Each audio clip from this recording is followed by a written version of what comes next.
বন্ধুরা বাজারের থেকে দেখুন কত সুন্দর টাটকা একদম কচি টাটকা সিম নিয়ে এসেছি। আজকে সিমের রেসিপি বানাবো আর আপনাদের সাথে শেয়ার করব। বাজারে নানান ধরনের সবজি ওঠে, কচি কচি সিম, পালং শাক, মূলো, সব রকম সবজি পাওয়া যায়। তো আমার দেখে এতটাই ভালো লাগলো, আমি সিম নিয়ে এসেছি। সিমের নতুন রেসিপি আজকে আপনাদের সঙ্গে শেয়ার করব, রসুন সিম। তো আমার সঙ্গে থাকুন আর পুরো ভিডিওটি দেখুন। নমস্কার বন্ধুরা, ঝর্ণা কিচেন আপনাদের সবাইকে স্বাগত। সিমগুলো কেটে নেব, কিভাবে কাটবো সেটাই আপনাদেরকে দেখাচ্ছি। দেখুন, প্রথমে এরকম দুটো মাথা বাদ দিতে হবে, এই সিটটাকে ফেলে দিতে হবে। এই যে পুরো দুটো মাথাই বাদ দিয়ে সিটটা ফেলে দিয়ে ঠিক এরকম পিস পিস করে কেটে নেব সিম। এই সিমগুলো আমার কাটা হয়ে গেছে। শীতকালে নানান ধরনের সবজি পাওয়া যায় বাজারে গেলে আর লোভ সামলানো যায় না, তাই এই সিমের রেসিপি আজকে আপনাদের সাথে সিমগুলো কাটা হয়ে গেছে। একটু খুব ভালো করে জল পাল্টিয়ে দুবার তিনবার জল পাল্টিয়ে ধুয়ে নেব। সিম ধোয়া হয়ে গেছে। এইবার কড়াইতে জল দিয়ে জলে অল্প লবণ দেব, লবণটা মিশিয়ে দিয়েছি। এবার শিমগুলো দিয়ে দেব।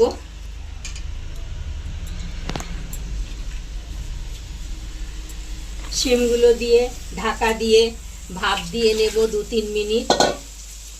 ঢাকা দিয়ে 2-3 মিনিট ভাপ দিয়ে নেব। শিমটা ওদিকে ভাপানো হতে থাকুক, ততক্ষণ আমি একটা মশলা তৈরি করে নেব। 1 চামচ সাদা সর্ষে আর 1 চামচ কালো সর্ষে,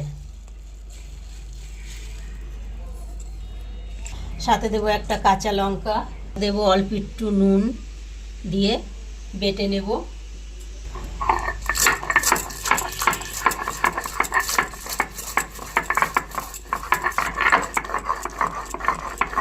মশলা বাটা হয়ে গেছে, এবারে তুলে নেব।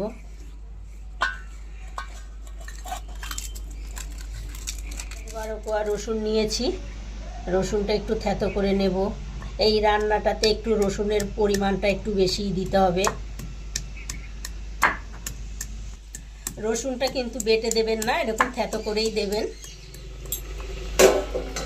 এবার ঢাকনাটা খুলে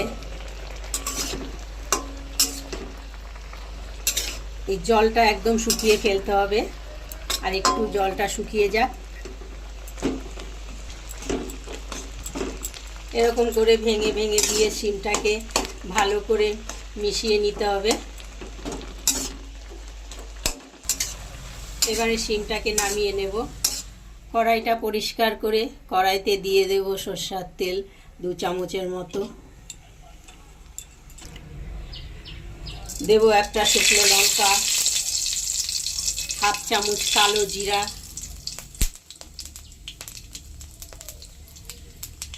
আর দেব থেতো করা রসুন।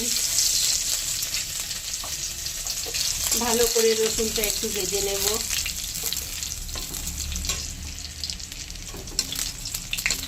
এবার দেবো একটা টমেটো কুচি, দেবো একটা কাঁচা লঙ্কা।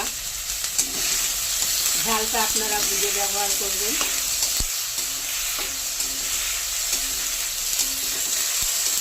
টমেটো, রসুন, লঙ্কা সব ভাজা হয়ে গেছে। এইবারে দিয়ে দেব সিম।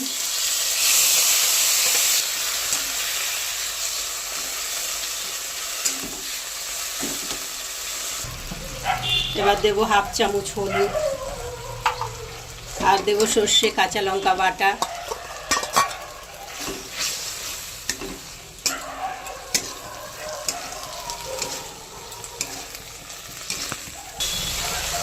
সামান্য অল্প একটু জল দিয়ে ভালো করে মিশিয়ে ঢাকা দিয়ে দেব।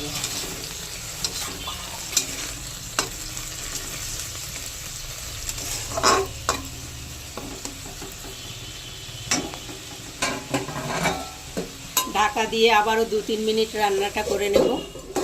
2-3 মিনিট হয়ে গেছে, ঢাকনাটা খুলে নেব। জলটাও একদম শুকিয়ে গেছে।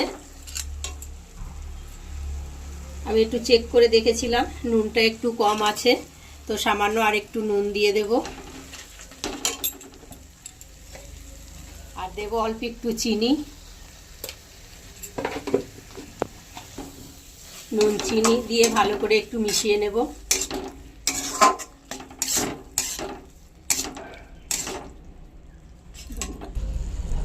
এবার একটু ধনেপাতা কুচি ছড়িয়ে দিয়ে রসুন শিম নামিয়ে নেব।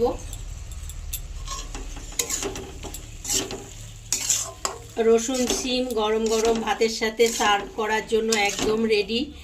আপনারাও একবার এইভাবে রসুন শিম বানিয়ে গরম ভাতের সাথে খেয়ে দেখবেন, খেতে দারুণ হয়।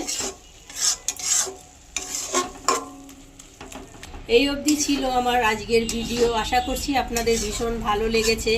ভালো লাগলে লাইক, কমেন্ট, শেয়ার, আর আমার চ্যানেল এখনও সাবস্ক্রাইব করা না থাকলে অবশ্যই করে আমার চ্যানেলটি সাবস্ক্রাইব করে দেবেন। পাশে থাকা বেল বাটনটি অন করবেন। যখনই নতুন ভিডিও আপলোড হবে সবার আগে নোটিফিকেশন আপনাদের কাছে পৌঁছাবে।